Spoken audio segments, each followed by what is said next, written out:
Hello students, welcome to the channel Social Science with Dipankar. Today in this video we are going to discuss how federalism is practiced in India. Children, in our country, federation became a success not just because of the constitutional arrangements, right? But mainly because of the kind of democratic politics that evolved in our country. This ensured respect for diversity, spirit of federalism also, and the willingness to live together. These became the shared ideals in our constitutions, right? So to maintain federalism or to have real federalism, we had, since our independence, taken many steps. The country has taken many major steps to ensure that federalism is practiced in our country. In this particular video, we are going to discuss some of those ways in which how federalism has been practiced. So let us start. But before we start that, I would request every one of those who are new on the channel to subscribe it. And please watch the video till the end so that you understand the whole topic. Okay तो आज के इस video में हम समझने जा रहे हैं कि फेडरलिज्म कैसे प्रैक्टिस की जाती है इंडिया में। तो सबसे first and a major test for Indian federation was the creation of linguistic states. Creation of linguistic states का अर्थ होता है कि किस तरह से जब हम अब if you look at the map of India since when we began our journey as an independent country in 1947 and that of 2025 today, you will see a lot of changes has happened. Many old states been, their boundaries, their areas been changed to create new states, right? So that people, those who are speaking same language, they live in the same state. मतलब आप ये देखेंगे बहुत सारे old state जो है उनके नाम बदले गए, एरियाज बदले गए, बाउंड्रीज भी बदले गए सिंस 1947। और वो बदलाव इसलिए भी किए गए ताकि ये इंश्योर किया जाए जो लोग जिस भाषा को बोलते हैं उसी भाषा के लोग उसी स्टेट में रहे, मतलब सेम लैंग्वेज बोलने वाले लोग सेम स्टेट में वो रहे, राइट? और आप ये देखेंगे कि over the years so many changes have taken place, right? तो सबसे पहला और मेजर टेस्ट ये है क्रिएशन ऑफ लिंग्विस्टिक स्टेट्स। दूसरा मैं आपको पॉइंट बताऊंगा कि सभी स्टेट जो है लैंग्वेज के आधार पर डिवाइड नहीं किए गए, कुछ कल्चर, ज्योग्राफी और एथनिसिटी के आधार पर भी डिवाइड किए गए। जैसे हम बात करते हैं उत्तराखंड, नागालैंड, ऐसे स्टेट्स हैं, छत्तीसगढ़, जहां पर जो क्रिएशन किया गया नया state in the year 2000, they were created on the basis of their culture, tradition and ethnicity और ज्योग्राफी के आधार पर हम कह सकते हैं नए स्टेट्स भी बनाए गए। जब शुरुआत में ये बात सेंट्रल गवर्नमेंट के सामने रखी गई कि लिंग्विस्टिक स्टेट्स को क्रिएट करना है, तो उस टाइम सेंट्रल गवर्नमेंट के मन में कुछ आशंकाएं थी। Central government had some apprehension about creation of states on the basis of language. They thought would lead to further division because we had already seen at the time of independence how we had a very sad experience at the time of partition across the border. Many people lost their lives, right? Around 10 lakh people lost their lives. Plus और भी जो समस्याएं थी, दूसरे और challenges थे, socio economic development, इस तरह के चैलेंजेस थी, प्लस रिफ्यूजीज जो आए थे उनके भी प्रॉपर सेटलमेंट लेकर भी चैलेंजेस थी।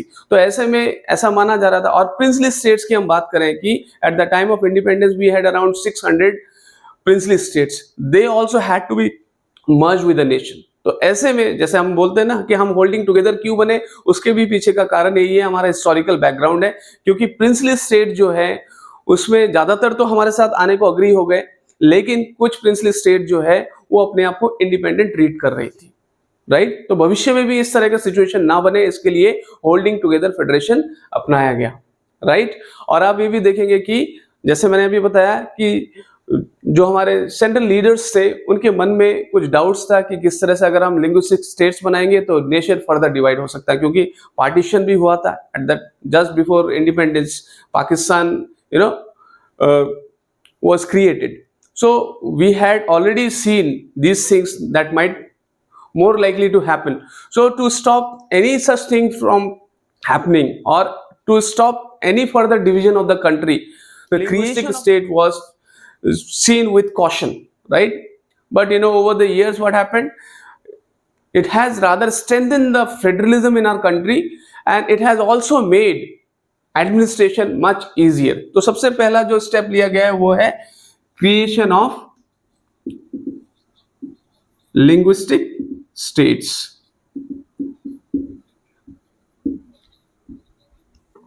ये तो पहला कदम है. Some of the major ways हम जो डिस्कस कर रहे हैं कि how federalism is practiced in our country.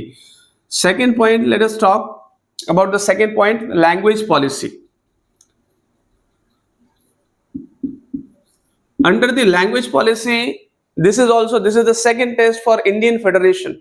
The language policy that we had adopted. See, in our country, we have not given the status of national language to any one language. हमारे देश में किसी भी एक भाषा को national language का status नहीं दिया गया है. हमारे यहाँ पर जो है हिंदी एक ऑफिशियल लैंग्वेज है. हिंदी क्या है? Official language. ठीक है, ये language policy. No national language. हालांकि बचपन से हम सुनते आ रहे थे कि Hindi is our national language, लेकिन नेशनल लैंग्वेज का स्टेटस किसी भी लैंग्वेज को नहीं दिया गया है. यहां पर हिंदी लैंग्वेज के अलावा 21 other languages are there.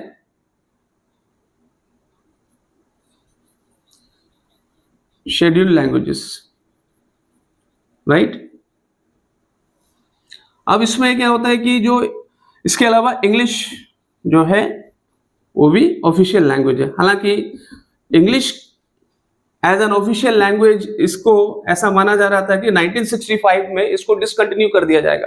But many of the non Hindi speaking states, अगर हम बात करें, कि उन्होंने इस बात की आपत्ति की और फिर इंग्लिश को बाद में, क्योंकि हमारे यहाँ पर जैसे unlike Sri Lankan leaders, we had adopted a more cautious approach towards it. The attitude our leaders shown, the flexibility that our leaders shown had been, only because of that we have been able to avoid a situation like what had happened in Sri Lanka.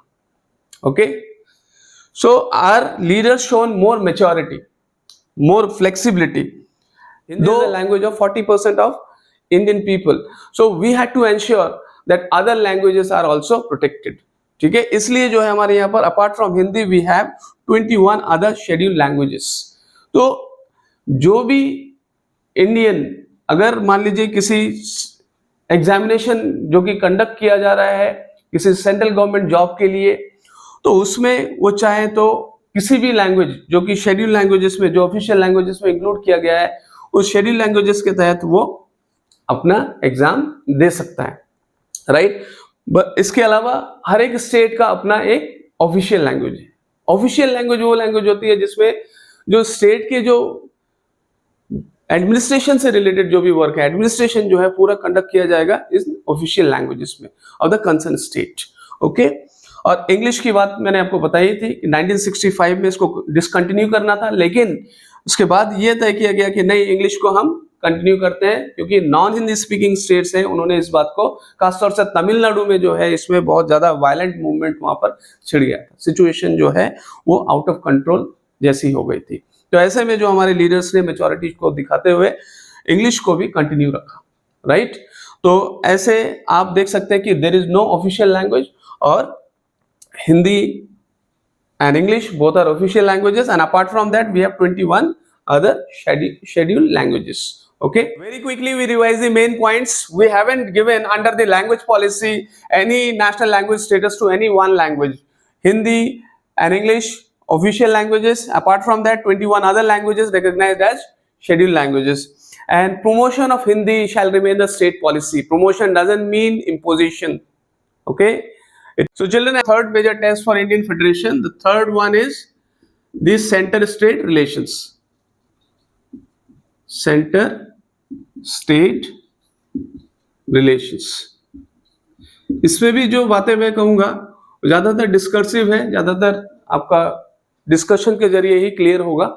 Centre state relations, अब आप देखेंगे कि जो Indian federation के successful होने का reason जो है, सिर्फ आप ये काफी बातें to a large extend it depends on the ruling party, and the leaders in our country. जो पॉलिटिकल पार्टीज है वो किस तरह से बिहेव करते हैं, कैसे उनका आचरण रहता है, कैसे उनका कंडक्ट रहता है, उसके ऊपर भी डिपेंड करता है कि फेडरेशन मजबूत होगी या फेडरेशन कमजोर होगी, राइट। फेडरलिज्म जो है उसके प्रिंसिपल हम चलेंगे या नहीं चलेंगे। आप ये देखेंगे कॉन्स्टिट्यूशनल अरेंजमेंट्स तो होते ही हैं, लेकिन a lot depends on the way the politicians, the political parties and the ruling parties behave, right. इसके ऊपर काफी सारी बातें निर्भर करती है। तो आइए समझते हैं इस बात को। सेंटर स्टेट रिलेशंस में सबसे पहले हम बात करते हैं कि पूरे इंडियन इंडिपेंडेंस जब से हमें मिली है उसके बाद से जो है एक ट्रेंड हम देखेंगे, एक फेज देखेंगे। पूरी सिंस इंडिपेंडेंस हम फेज पहले देखेंगे। जब हम आजाद हुए तो in most of the states and at the centre the same party ruled, एक ही पार्टी का रूल हुआ करती थी। इससे जो है आप ये समझ सकते हैं जो स्टेट गवर्नमेंट्स हैं, राइट, वो अपने आप को इंडिपेंडेंट ऑटोनोमस बॉडी की तरह वो वर्क नहीं कर पा रही थी, क्योंकि हर चीज के लिए उनको हाई कमांड से ऑर्डर लेना, राइट। तो कहीं ना कहीं उनकी इंडिपेंडेंस कहीं ना कहीं रिस्ट्रिक्ट हो रही थी, ठीक है। फिर बाद में दूसरा जो फेज आया, इसमें और एक चीज मैं आपको बता देता हूं कि कई बार ऐसा हो जाता था कि मान लीजिए सेंट्रल गवर्नमेंट एक पार्टी की है और स्टेट गवर्नमेंट किसी दूसरे पार्टी की है, राइवल पार्टी की है। तो ऐसे में सेंट्रल गवर्नमेंट अक्सर अपने पावर का मिसयूज करते हुए जो स्टेट गवर्नमेंट है जो राइवल पार्टी की है उसकी अथॉरिटी को कहीं ना कहीं अंडरमाइन करने का काम करती है, राइट। आप इस बात को समझ लें कि सेम पार्टी की भी अगर गवर्नमेंट है तो उसमें भी इंडिपेंडेंट ऑटोनोमस बॉडी की तरह काम नहीं कर पा रहे। और दूसरा जो है कॉन्स्टिट्यूशन का मिसयूज करते हुए किस तरह से सेंट्रल गवर्नमेंट, अगर वहां पर एक पार्टी की सरकार है और राज्य में किसी और पार्टी की सरकार है, तो उसके पावर को कहीं ना कहीं अंडरमाइन करने का काम करते हैं, उस गवर्नमेंट को डिसमिस करने का काम वो करते हैं, राइट। ऐसा कई बार हुआ है। और हम बात करते हैं उसके बाद 1990 तक इस तरह का जो टेंडेंसी था उसमें कमी आई, कि 1990 के बाद ऐसा सिचुएशन आया कि किसी भी सिंगल पार्टी को बहुमत मिलना अपने दम पर पॉसिबल नहीं हो रहा था, राइट। तो बड़े जो नेशनल पार्टीज थे they had to come in alliance with the other parties including the regional parties. तो ऐसे में जो रीजनल पार्टीज की इंपॉर्टेंस बढ़ी और वो जो दौर चालू हुआ 1990 के बाद, that is called coalition era, ठीक है।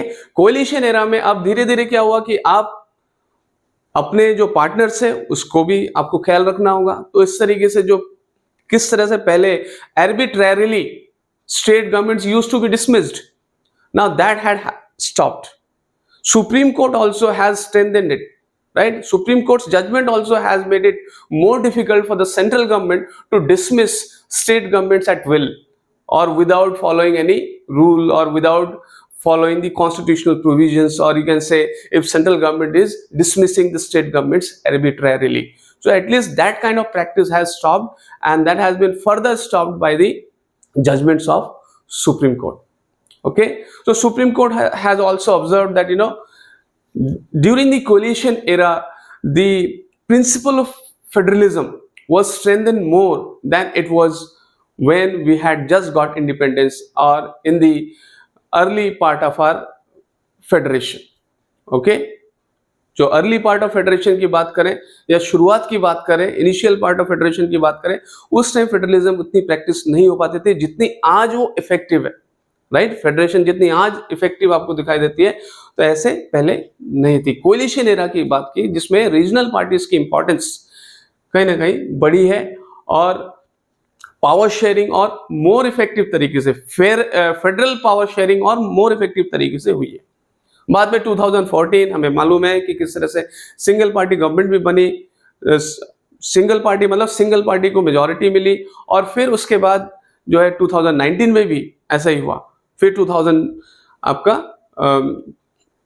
24 राइट 2024 में भी इसमें आपको फिर से कोएलिशन गवर्नमेंट बनी। तो आप ये देखेंगे कि भले ही 2019 और 2014 में सिंगल पार्टी को मेजॉरिटी मिली हो, लेकिन उनका वो अलायंस लेकर साथ लेकर चलना एक तरह से आप ये कह सकते हैं मजबूरी भी थी। क्योंकि किसी भी पार्टी को ऐसे सिचुएशन में, इसे डाइवर्स कंट्री में अपने दम पर बहुमत लाना थोड़ी सी जो है मुश्किल भी लगती है, लेकिन डेमोक्रेसी का ये तकाजा है कि सबको साथ लेकर चलना है। तो कहीं ना कहीं पार्टियों को लगता है कि हम अगर ज़्यादा स्टेट पार्टीज या छोटे पार्टीज को भी अपने साथ लें तो और ज़्यादा हमारे पास जीतने के चांसेस और सरकार बनाने के चांसेस ज़्यादा बढ़ेंगे, राइट। तो एक तरह से भले ही मजबूरी में सही, या आप कह सकते हैं the kind of democratic politics जो हमारी कंट्री में इवॉल्व हुई है, तो कहीं ना कहीं फेडरल पॉलिटिक्स और ज़्यादा मजबूत हुई है, राइट। तो इस तरह से सेंटर स्टेट रिलेशंस मैंने आपके साथ डिस्कस किया, और क्योंकि ये ज़्यादा डिस्क्रिप्टिव वे में मुझे बोलना था, इसमें कुछ लिखने के लिए ज़्यादा कुछ ये नहीं था, लेकिन आप ये सोच सकते हैं कि फर्स्ट फेज ऐसा था जहां सिंगल पार्टी रूल कर रही थी, ज़्यादातर सेंट्रल गवर्नमेंट में सेम पार्टी, एंड स्टेट में भी स्टेट गवर्नमेंट्स में भी सेम पार्टी रूल कर रही थी। तो ऐसे में स्टेट गवर्नमेंट की भी ऑटोनॉमी कहीं ना कहीं रेस्ट्रिक्ट हो रही थी। फिर बाद में आप देखेंगे किस तरह से अगर दूसरे पार्टी की सरकार अगर स्टेट गवर्नमेंट में है तो उसको भी किस तरह से अनरूली आप आर्बिट्ररीली उस सरकार को गिराए जाने का काम किया गया। फिर उसके बाद कोलिशन एरा में फेडरलिज्म को जो है किस तरह से और मजबूती मिली। ठीक है, उम्मीद है आपको ये पूरा टॉपिक समझ में आया होगा। इसमें कोई भी डाउट या क्वेश्चन है प्लीज आप उसको जरूर क्वेश्चंस को कमेंट बॉक्स में लिखें, और वीडियो को लाइक शेयर जरूर करें। अंत में यही कहूंगा, thank you so much for watching the video and have a nice time. Bye bye.